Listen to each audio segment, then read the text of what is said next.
Let's do it. Wow, wow, wow, wow. What miracles of science and engineering it took to recover this gold. That's the only robot I'm doing, and I'm really not even any good at it. I mean, it's like one move. And then I have to hold the arm up. Like, I can't do copper and lockers for sure. Just do it. Welcome to All Gold Everything, a podcast for people who love Wendy Williams. Yes. W's. I'm one of your hosts. I'm Heidi B. I'm Sandy. And we're gonna just cruise Hammer. through all the news today. We got so much going on. We're podcasting at a different time of day. And I'm loving it. We're making the shift. We're moving to a mid-afternoon podcast, just like your mama or I don't know. I guess just like Wendy Williams. Just like Wendy Williams. That's exactly right. But it's really just like most podcasts I listen to. I can always tell that they're recording during the day because on the off chances they have to meet like at night, they're like, oh my God, we're here in the Nook at night. It's so weird. And now I have enjoyed podcasting in the evening. There's been like a certain nighttime vibe to it, but I also really like this kind of daytime thing we have going on. We've switched from Diet Coke to coffee. So there's that. And but it has affected my gambling habit. So I have not gotten a Powerball ticket in the 2 weeks that we've shifted to daytime. I was thinking about that. I was thinking about our 5-year plan and how are we going to achieve it without lottery. We're going to have to start gambling during the day, basically, is what I'm trying to say. So we're going to have to pick up some Powerball tickets at noon or at 10 a.m. on a Thursday. But yet we will not drink 7-Eleven coffee. No. Oh, definitely not. It's going to require 2 stops. Before we get the show started, I need to give a shout out to my sister-in-law, Haley, who is an OG super fan. She's been listening from Denver for a long time. It's her birthday today. Happy birthday, Haley. Hey, girl. Hey. It's been awesome to have her listening to the show. It's been really fun. So thank you for supporting us from the get, and happy birthday to you. You had a crazy week last week. Yeah. Yeah. You had a yes, do the head bonk. Surrender to the microphone.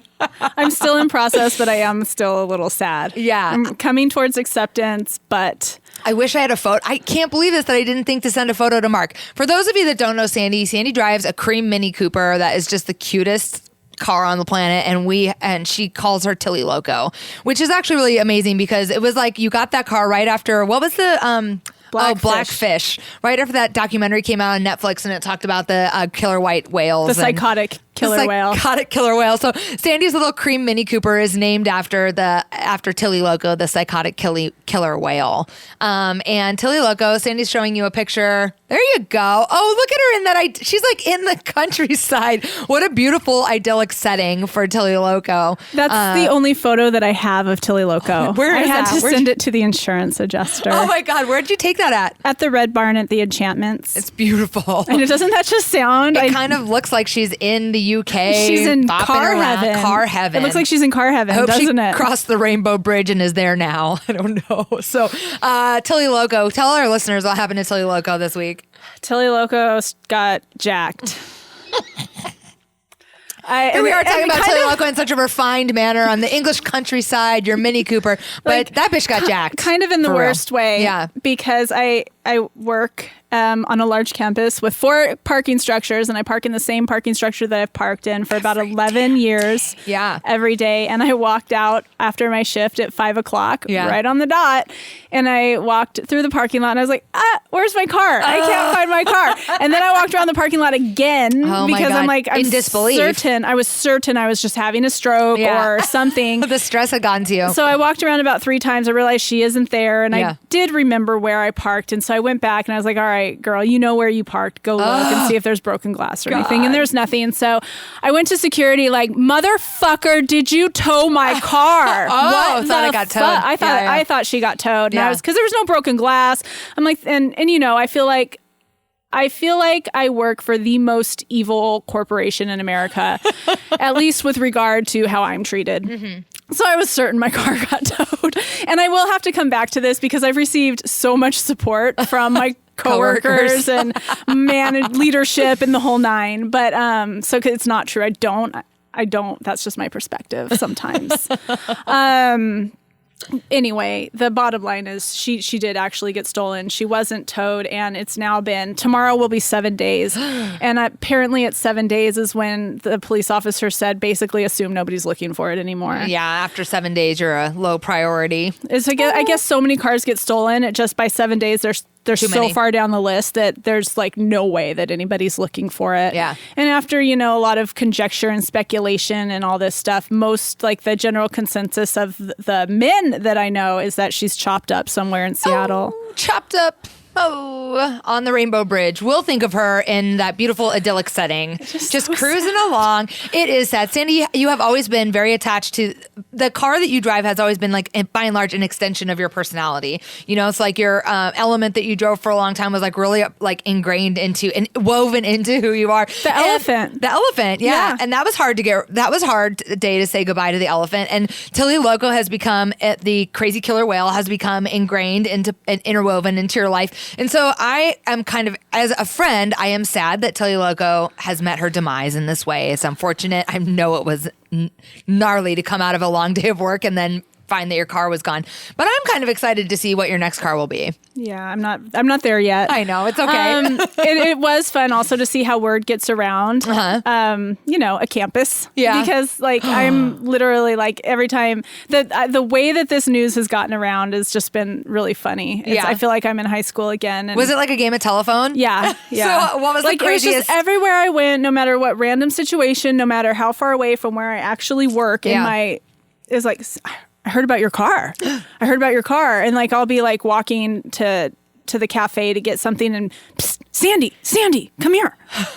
I heard about your car. Yeah, do you know where it is? Yeah. And so it's like, it's the same thing where it's like I've also pared down the story to a quick tell because at first when something like this happens, it's like, I want to tell you all the details. I want to get into it. I want to hear what you think and what do you think can happen and blah, blah, blah. I walked around the parking lot twice. Yeah. And then, but by now, like when people ask me, I'm like, I've pared it down to like a little 2-minute spiel and I don't really care what you have to say about it. And I really have somewhere to be. But it is nice because it does feel like people care. That's good. And that's like really important. Like other things that we may talk about on this podcast, when something hard happens to you, even though I realize this wasn't a violent crime, whatever, yada, yada. I'm still kind of sad about it.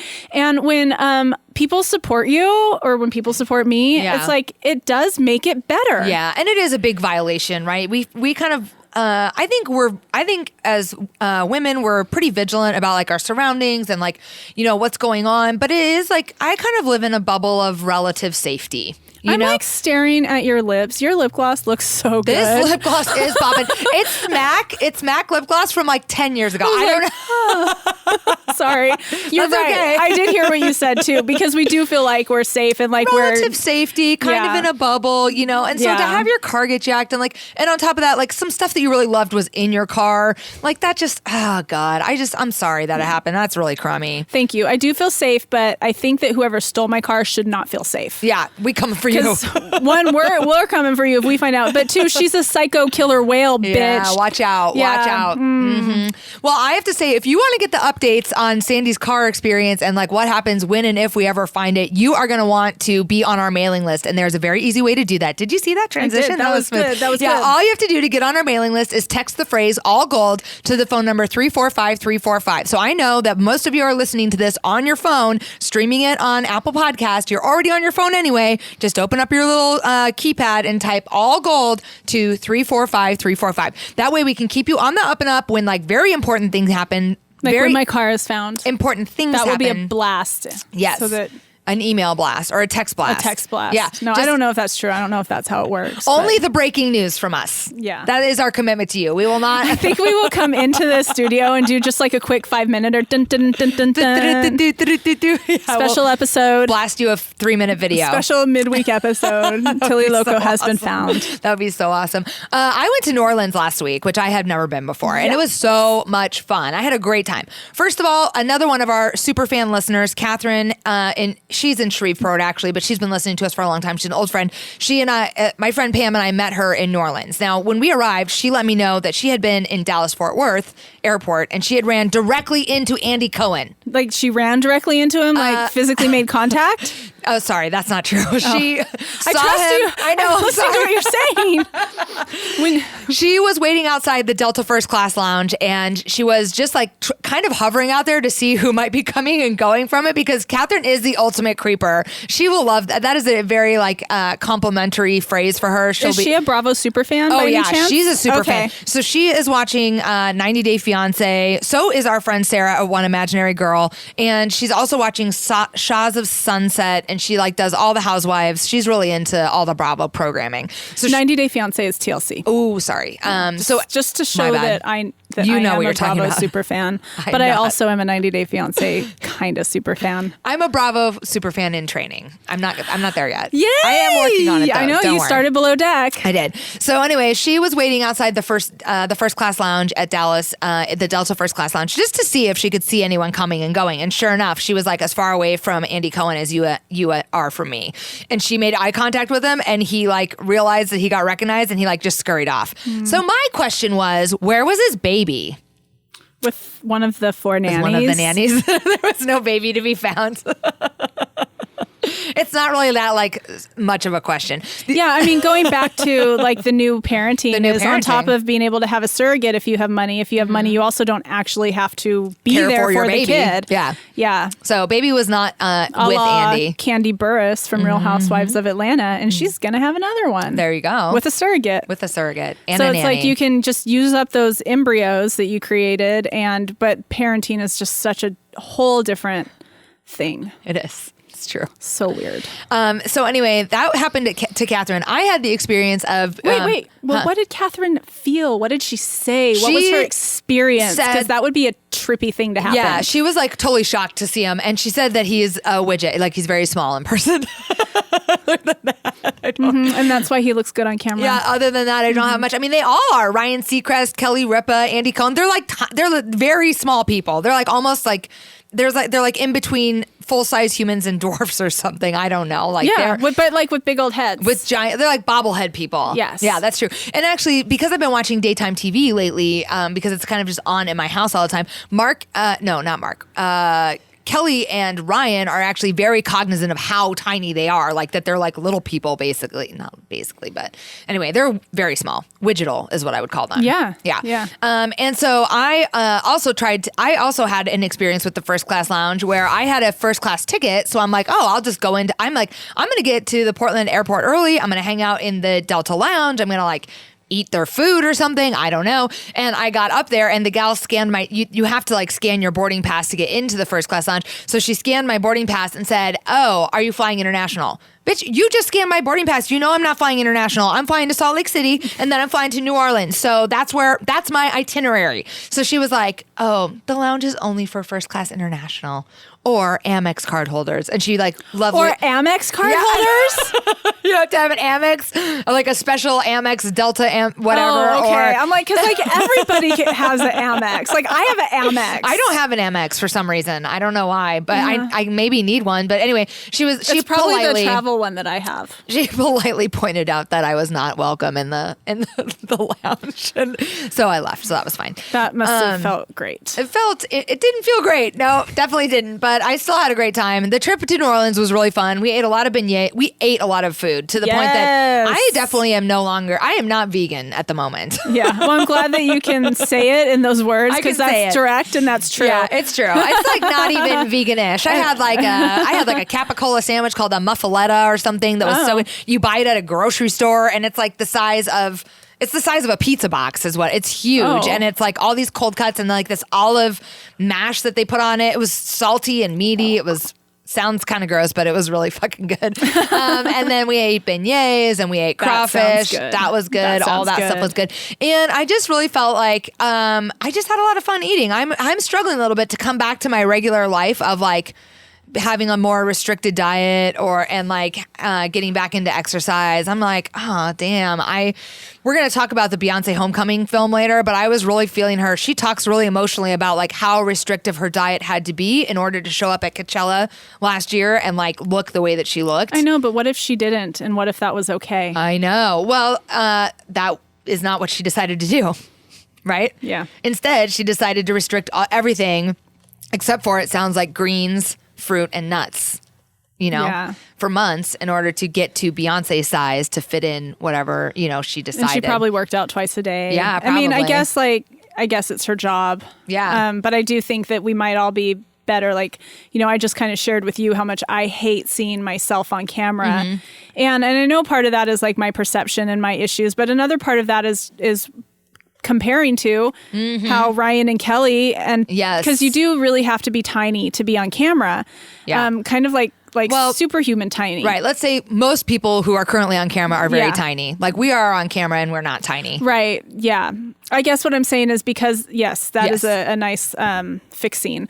Like because most people are, that's what I'm automatically going to compare myself to. And then so I'm automatically going to fall short. Yeah. And then I'm not the only one. I mean, I'm smaller than the average woman. You are. And you are a tiny woman. And I'm not the only one. So what if more of us were able to just be ourselves and be on camera? Uh-huh. And that's kind of like where when I crescendoed, when I peaked with my ugliness, I was like, oh, well, what if that's just because like I'm going between like thousands of dollars in aesthetic medicine so I don't look like Frankenstein versus what if I just be myself and let that be okay? Yes. And then so that I can't help but like when the pendulum swings so far. And actually it's really interesting because last night I was talking to Jeff because we went to Seattle a couple of weekends ago as well. And I was like, listen, let's just eat like regular, let's eat whatever we want. Let's eat like regular people, I'm done with some restrictions that I've got around vegan or not or whatever.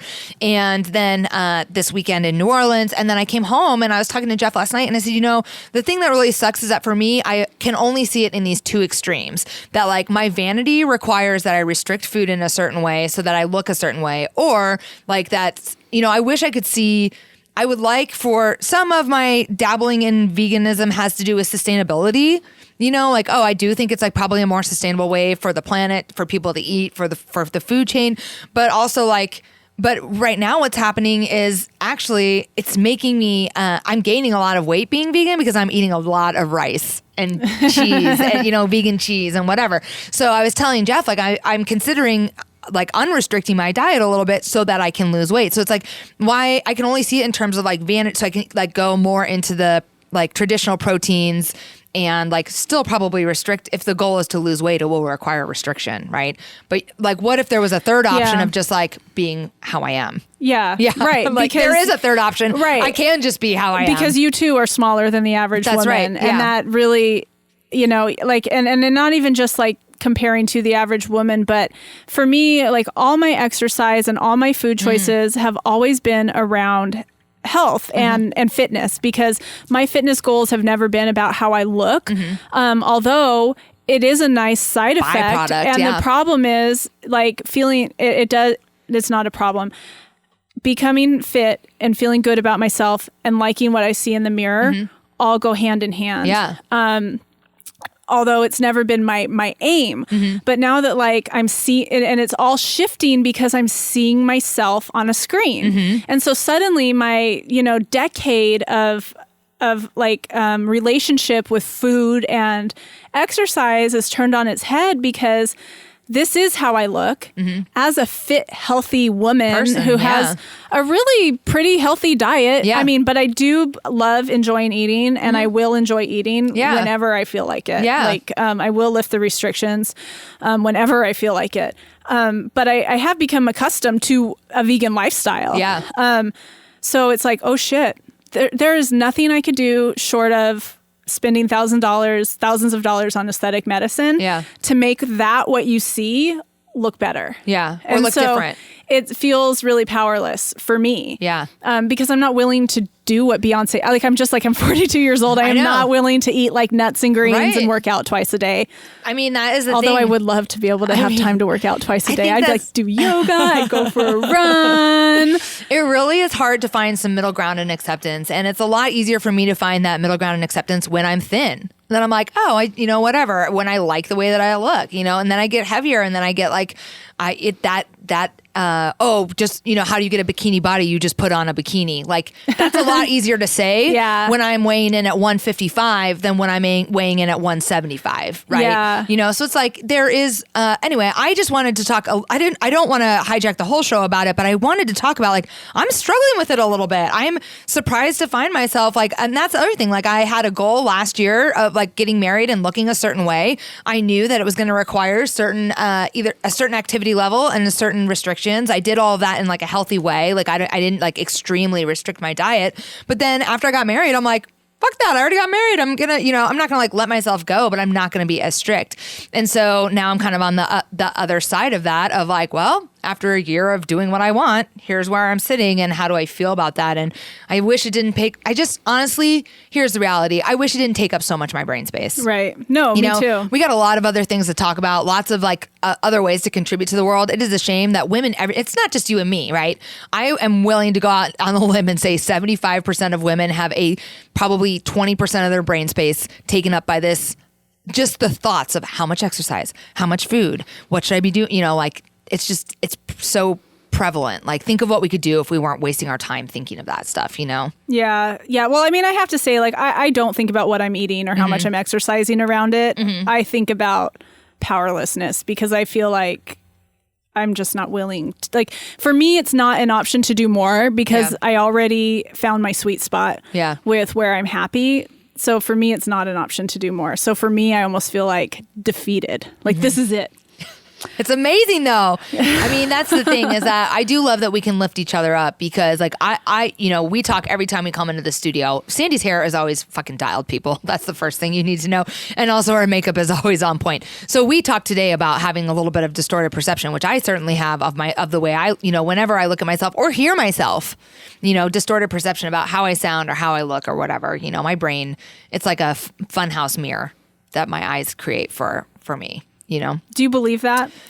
Do I believe that? Because it's funny, like, with you, I can, if I'm talking about you, I could be like, yeah, you're right. You are so right. But like with me, it's like, no, because I see what I see, and that's the truth. Like, that right there is the truth. No, but it's not. The way you're seeing it isn't. So that's interesting. Yeah. So I am starting to understand that for me, and, like, have different days where I understand it more or accept it more or less, that, like, the way I actually see myself might not actually be how I look.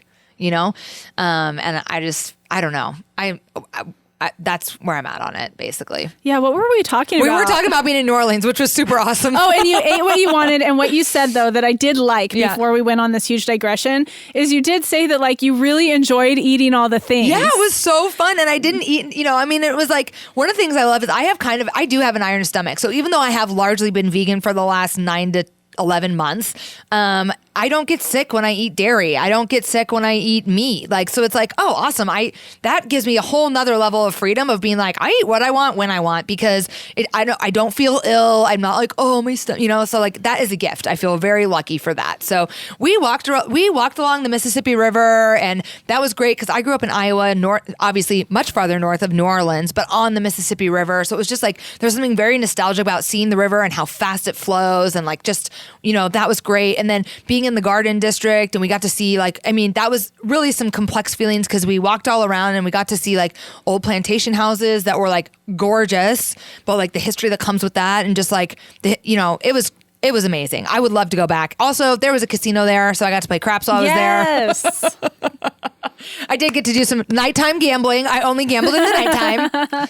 I lost like $200, but whatever, So anyway, it was great. I had a great time. It was beautiful. On our way back, I was on my social media, and my feed was blowing up with this fire at the Notre Dame Cathedral. And I want to talk about it a little bit. I mean, I know it's got so much press coverage and whatever, but you had such an experience at Notre Dame. You and Joey went to France, and you had that picture of you guys in front of it is so beautiful. So I'm sure, He looked so cute. You guys still look great. I wish I would have sent that picture to Mark, but I didn't. Instead, I sent this picture, which I checked to make sure that this was not a hoax, because this just seemed so profound to me, that in the aftermath of all this fire wreckage, there is a cross that's still standing. It's a wooden cross that did not go up in flames. So I don't know. I'm not Catholic. I'm not even really Christian, but I do think that is, like, some spiritual stuff going on. It seems it gave me chills when I saw it. It was incredible. Yeah, that was sad. Yeah. That was really sad. just because that was a big part of our trip when we were there.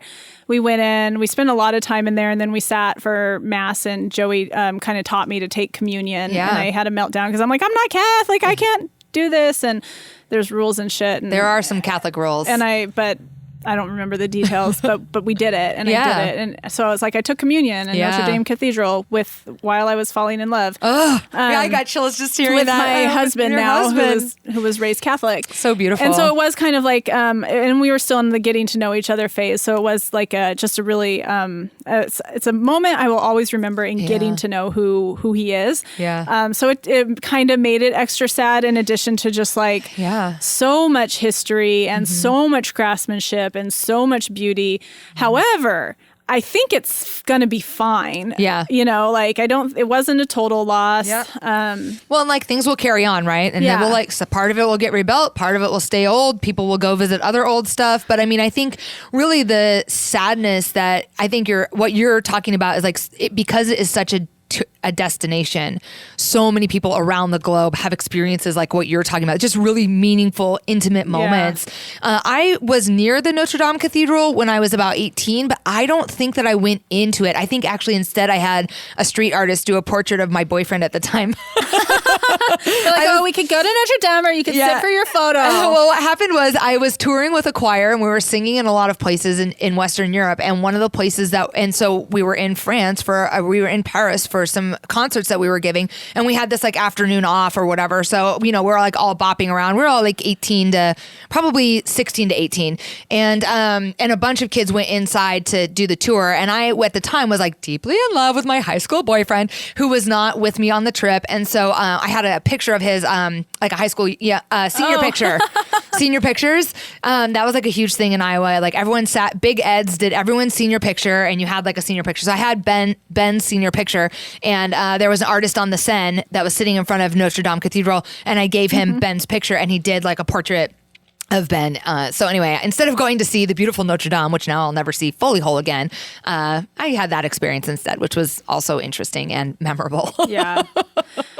Well, I mean, it's kind of the same thing. You don't have to go in it for it to be like the landmark that it is. Yeah. And so that's why it was so tough to just see it burn. Yeah, for sure. For sure. We're going to shift gears a little bit because we're going to talk about our girl, Wendy. Oh, Wendy. We gotta talk about what's going on with her. Will you fill our listeners in? From burning to rising from the ashes. We are killing it with the transitions today. It's just on to the next. Well, I just love watching. Okay. I love Wendy Williams. I've loved Wendy Williams forever. And you Wendy have been Williams, a longtime fan. She has had some haters forever, and it's largely because of her husband. Yeah, but Wendy started in radio and then moved into TV. Is that right? That is correct.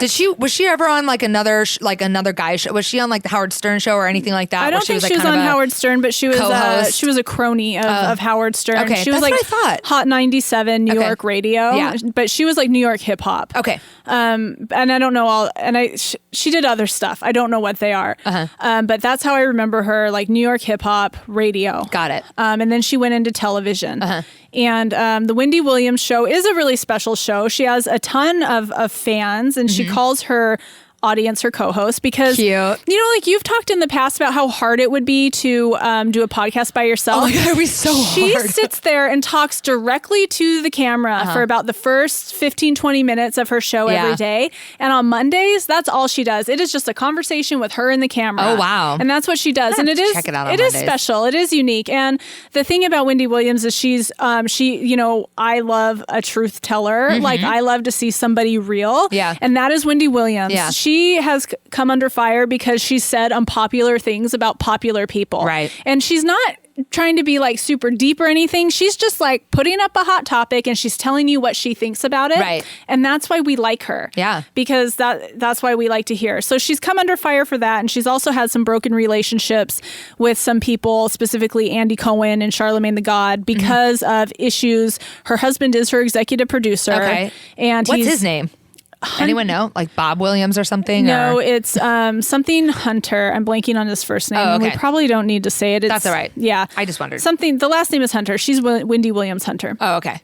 So we talked about on a podcast a couple weeks ago, she's getting sober. She took a long break from her show. She came back and she said she's at a halfway house. She's getting sober.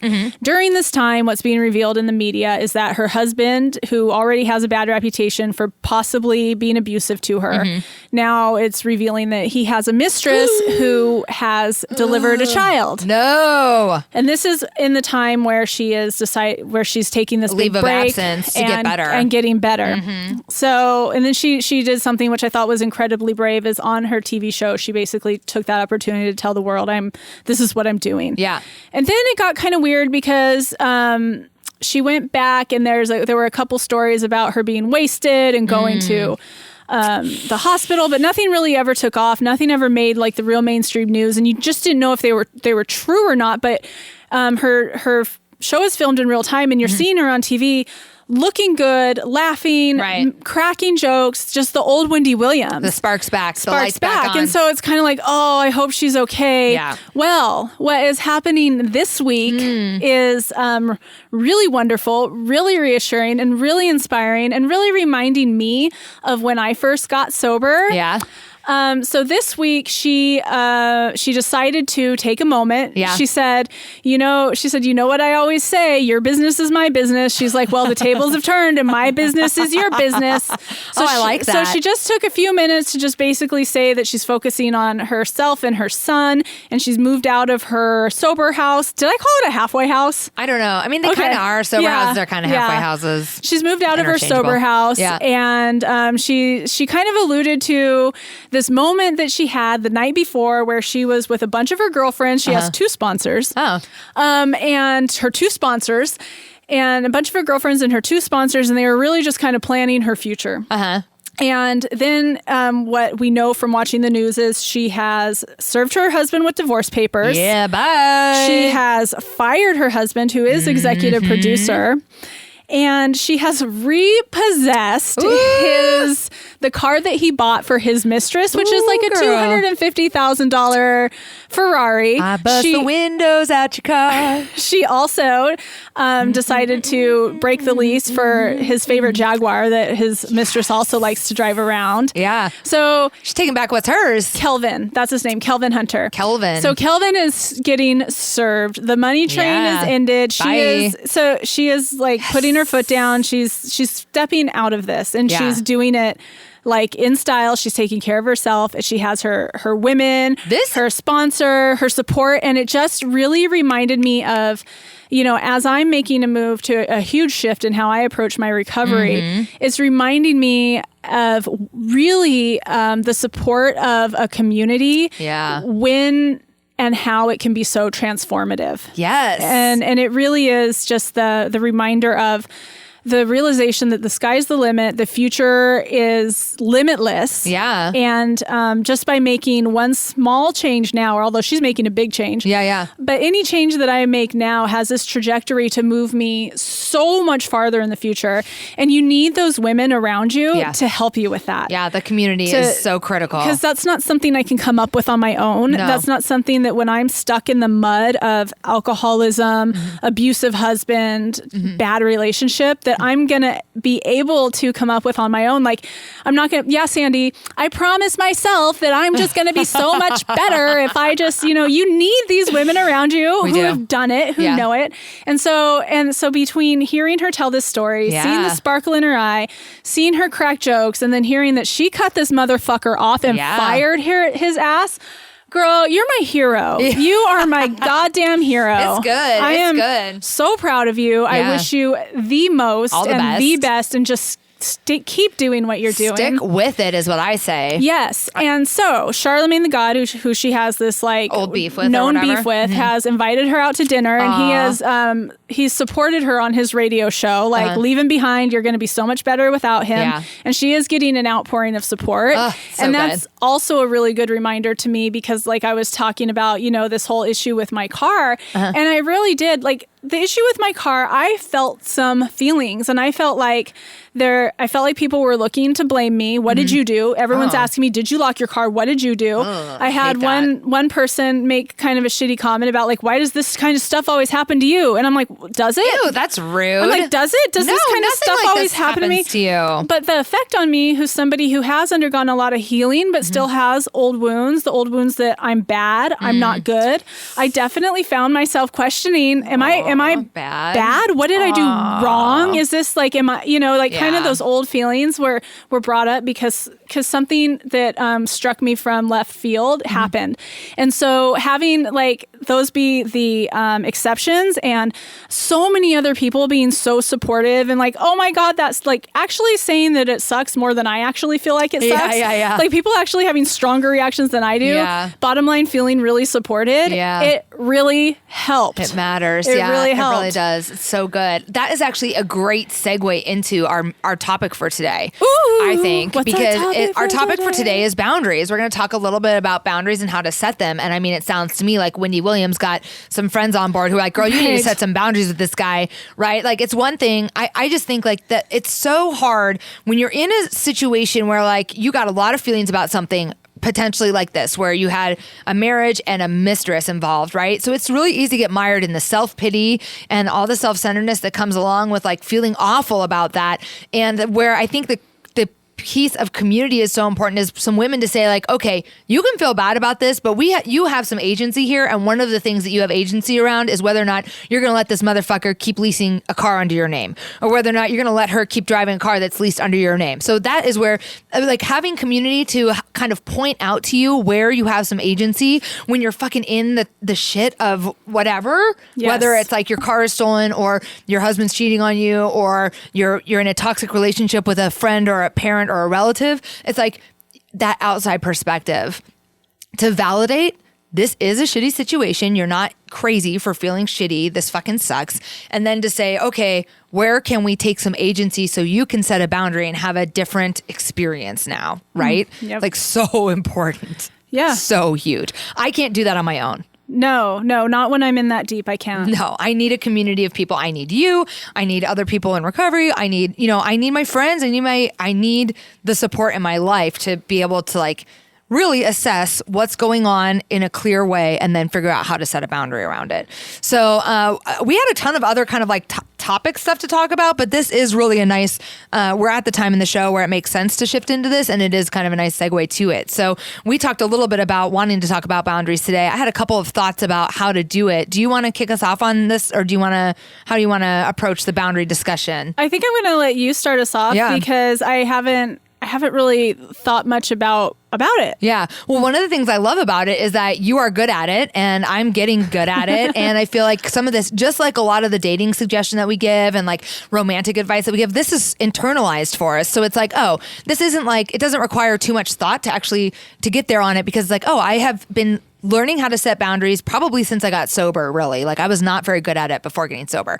So for 7.5 years, I've been working on learning how to set boundaries. And for me, it boiled down to really 3 things. The first thing is when I set a boundary, well, the first thing is actually what we just talked about, that I do need help figuring out how to set a boundary or who I need to set a boundary with or what it needs to look like. Yeah, I don't.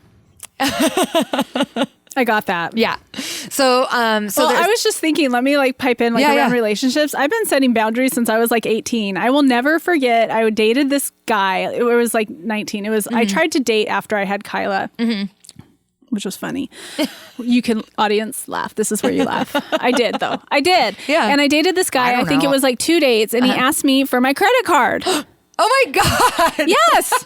What the? I'm a fucking poor working single mom, and this motherfucker asked me for my credit card. Oh God. I know. Why? I don't know. And I said he had a reason. It was like it was an excuse. It was something that he put together that sounded compelling so that I would give him my credit card. And I said, no. But you can give me yours. Yeah. I got some shopping to do. Yes. So I don't know why in relationships, for the most part, I mean, I have been in shitty relationships and I have stayed in them, but not long. I mean, my track history of shitty relationships is like on this end of the bell curve compared to most women. Yeah. Because I have always naturally been able to set boundaries in relationships. Good. Yeah. So that's interesting. That's amazing. So now I'm like, you're an expert. Total bitch. Yes. What is this? Yes. Well, I don't think I love you. I don't know that boundary setting requires being a total bitch. No, but it's like, because I started young so early, now that I've grown so far into it, I'm a total bitch. Well, I do think that sometimes people who are not happy about being on the receiving end of a boundary will paint you as a total bitch. Yes. But nobody who sets a boundary is a bitch. Yes. Yeah. No, of course not. Of course not. But we may be perceived that way, and that's okay. And that's not, haters gonna hate. No, if you call me a bitch, you just empower me, because that makes me realize that I am powerful. Yeah. You know, no, I agree. I'm a powerful woman. Yeah. That I'm invoking this kind of response from you. Okay, fine. Call me that, whatever. Yeah. So I think that's a topic for another episode, another podcast. Yes. So I think the first thing that I was thinking about when I set a boundary for me is I like to get it down when I'm setting the boundary to the simplest form of the truth. Yeah. Because I have a tendency to over-explain. My ego wants me to make sure that you know that this is why all this stuff, It's not even really about like taking care, like setting a boundary with kid gloves on. It's mostly about like, I need you to understand. Yeah. So like once I start I am not reading any of that shit, and I'm not hearing what you're saying. Yeah. I'm just hearing what boundary you're setting, and I'm going to have my reaction regardless of how well you phrase it. Exactly. So just get it down to the simplest form of the truth. Short and sweet. Simplest form of the truth. That always serves me very well. Yes. So I think that's the first thing. The second thing that I was thinking about this. Oh, this is good. The second thing about this boundary setting stuff for me is for people to get clear and stay firm. I mean, this is where I think all the discussion is, because I think that all of our listeners, I think that this happens a lot. I think we talk about these kind of like suggestions, or if we put them as rules or whatever, concepts is good. They're like, duh, of course. Like Trey Renee asked us when we were on K2 last time, like, people do that? Yeah, girl, people do that. And you know people do that. Yeah. People just know better, right? We all know better. So we all know that we have to set boundaries. But what we all do is we don't know how to maintain the boundaries. Yes. And most people do not know. They set the boundaries when they're mad in an emotional state.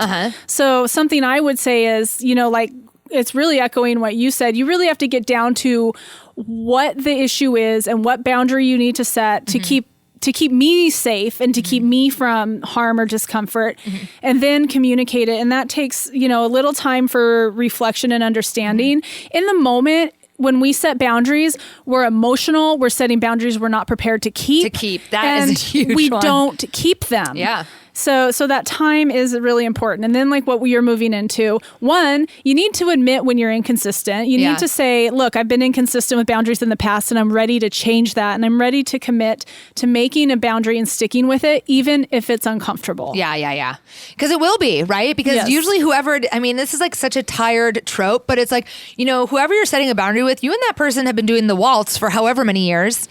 And now you want to do the tango, but they still want to do the waltz. So they're going to, keep coming. I'm in a meeting right now. I know. But it's I admit it, it's tired, it's old, it's worn out, but it's like, they're used to doing the waltz. They're going to come back to do the waltz every time. And it's like up to you to say like, no, we're doing the tango now. Yes. We're like on to flamenco. We are full in something else. Yes. So like it is challenging to stay firm. And that I think is really where like I also think like that's where the support of a community is so helpful.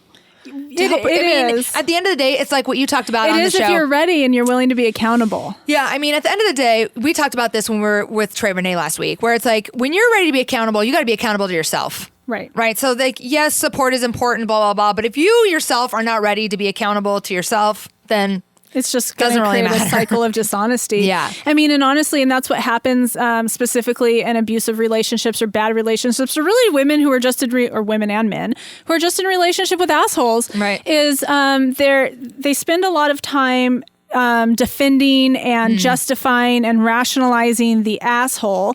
So then when they move into tired of it, setting boundaries, bringing community in can be complicated. Yeah. It can be really complicated because now all your people want to support you, but you've been defending this for so long. Yeah. So I think what Wendy's doing right now, like, she is all in, and I think the reason she's getting the support she is because she's finally setting these firm boundaries. Right.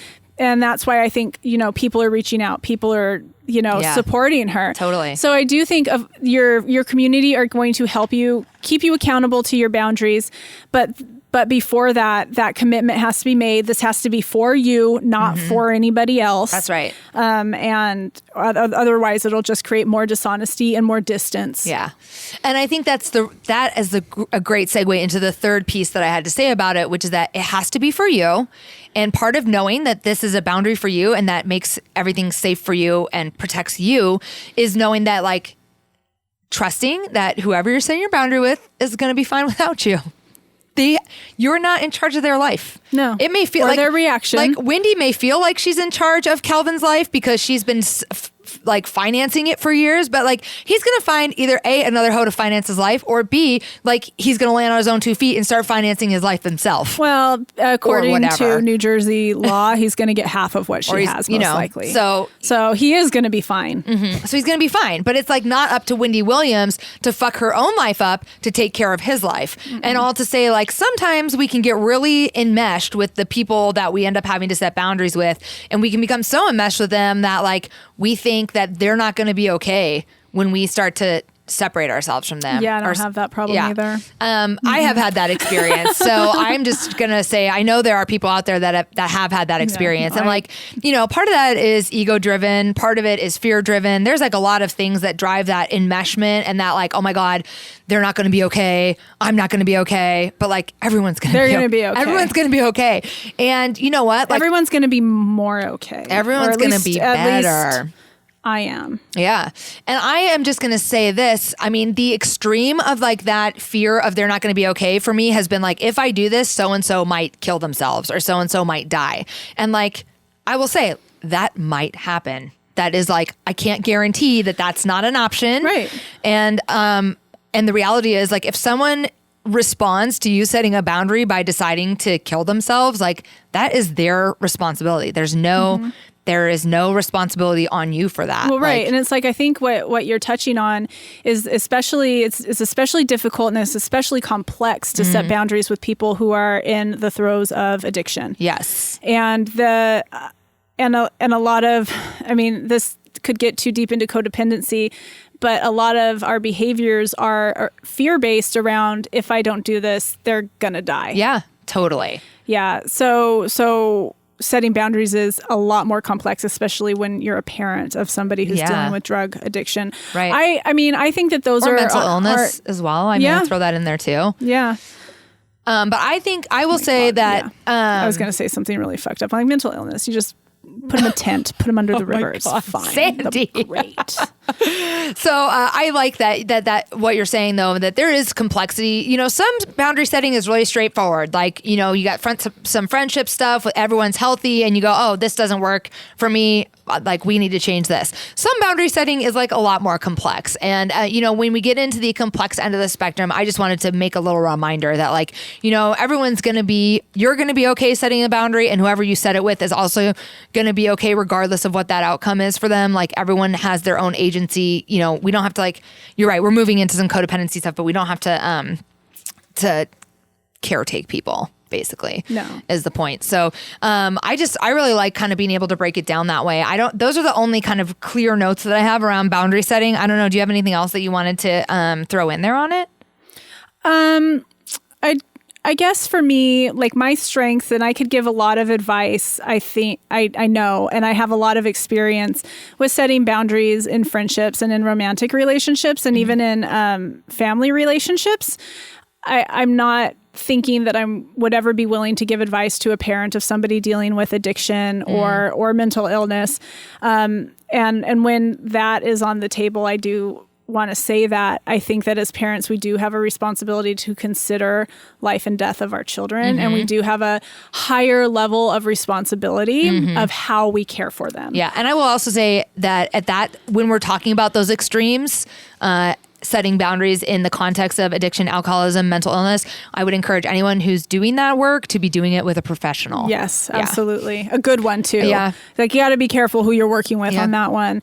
Yeah, but with all the other stuff that I enjoy talking about, that is really actually pretty straightforward. Yeah, and I think that it really is just. I think what I want to add is once I have done a really good job setting boundaries, it feels really good. Freedom. And I think that this feels is good. like I agree. This is a piece of the baddest bitch in the room mentality. Yeah. After I've been able to like shake you off, you know what? I don't like how you handled that with me. That doesn't work for me. And, I'm explaining to you why you will not be hearing from me anymore. I am no longer a romantic interest of yours. And it feels really good. I feel really empowered. Yeah. And it's just yet another powerful thing that lifts me up to where I can be in this mentality that I am the baddest bitch in the room. Yeah. And I am worthy of more. Yeah. And I do think that in a way that when we set boundaries, when we stick to them, when we make hard decisions, like the thing I'm remembering is I think the last person I dated before I met Joey, he was such a nightmare. He caused me to take a break from dating for a while because I could not understand why I ever even chose this person. I'm trying to think about who it was, but I can't quite remember. I'm hoping I can put two and two together. My picker is broken. I was really disturbed because it was only about 4 months, but he really manipulated me. He really tricked me, and he really did a good job. I know who it is. And I was just like, oh, holy shit, my picker is broken. I need to figure out what's wrong with me. I need to like stop for a while.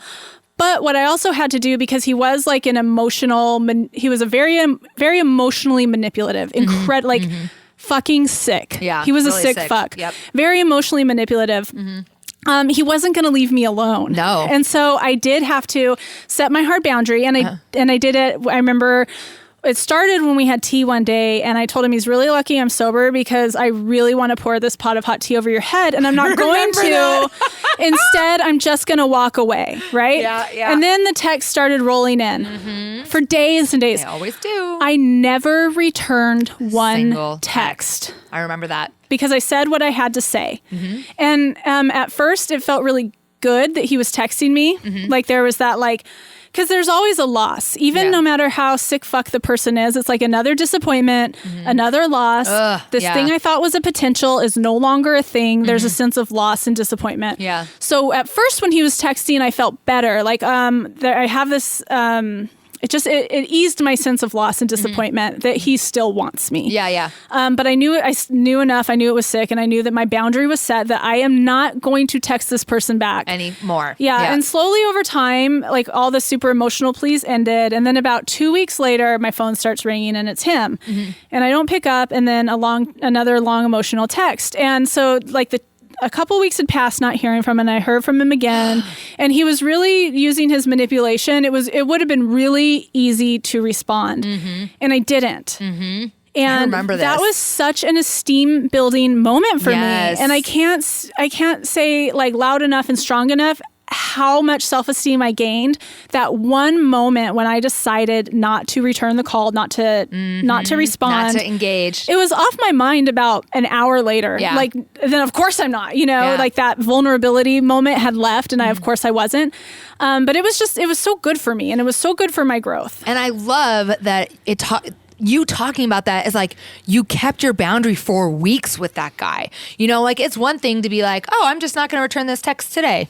Or I'm not going to return the text that I get tomorrow. But he like backed off, and then he came back stronger 2 weeks later, and then back again 4 weeks later or something. So it's like, just stay the course. Right. You trust yourself. You made the right decision. And that's the other thing, we start to second guess. So community is so helpful to remind, like, trust yourself, girl. Like you did right on this one, So it's like, just stay the course. And you're right. It is really powerful to I think, more so, I think it was really powerful to watch you walk through that, and to have walked through something similar myself, to go like, I'm not choosing this chaos. Right. I choose serenity. I choose something different. I don't need, aside from like all the other stuff, like I don't need this chaos. And I actually really think that boundary setting is a lot about like reducing the chaos that we have in our lives and just like creating more space for whatever is, for other stuff. Yeah, I think that that's really true, because if I'm really ready, I mean, really, that's the step, right? That's the step before setting the boundaries. Is this drama is too much for me.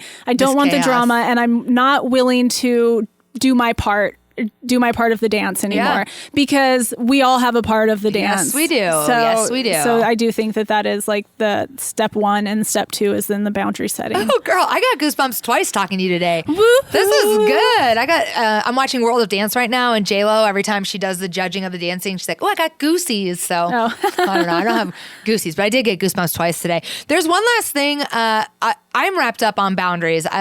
Do you have anything else that you want to add on boundaries? No. There's one last thing I want to talk about that's not boundaries related, but I am so stoked on. And I meant to mention it last week and I forgot. Oh my gosh, do tell. This is going to be a little underwhelming once I get there on it. But the state legislature in Oregon has started to pass a bill to make daylight savings time permanent. So we would no longer switch back. Basically, we would not fall back in the fall. I'm so here for this. Okay. So we'd stay in the time we're in right now. I know, and that is awesome in theory, but only Oregon, and that's so fucking confusing. Arizona does it too. I know, and that's why I know how fucking confusing. Oh, and it Indiana. Is. Yes, and you're that's how I know how fucking confusing it is. God damn it! I've got a daughter in another time zone. I'm never going to know what time it is over there. Is it 2 or 3? It's 2 or 3. Yeah, it would switch 3 or 4. 2 or 3. 2 or 3. You're right. It would be 2 or 3. See, I have a girlfriend. See how confused I am already? It's true. I have a girlfriend that I work with in Arizona a lot, my girl Carrie, and my coach Carrie, and now Arizona doesn't move. So right now I'm like, okay, when we're making an appointment to call each other, I'm like, okay, what time is it right now? I need to know. So I need to know if we're on the same time zone or 1 hour behind. Yes. But like, hopefully, right now we're on the same time zone. So we'd stay as the same time zone as Arizona. That'd be very convenient for me. I do want to stay in this. I do want to stay in this. I prefer this. I want it. I like it. I'll take it. I just want it to be like just a national thing. Yeah. Like, okay, make the weed legal nationally so we don't have to fuck with all this. Like, oh, that's a great idea. It's tough in the hospital when you have kids who like use CBD oil at home and then they can't come in and use it here because it's still a DEA Schedule 1. Whoa. So it's like these state things can fuck us up, and they can cause just get it together there in the White House, guys, and just fix this shit. Make it a national thing. Don't keep fucking with your goddamn constituents. Yeah, weed and sunshine. Weed and sunshine. You're just confusing us.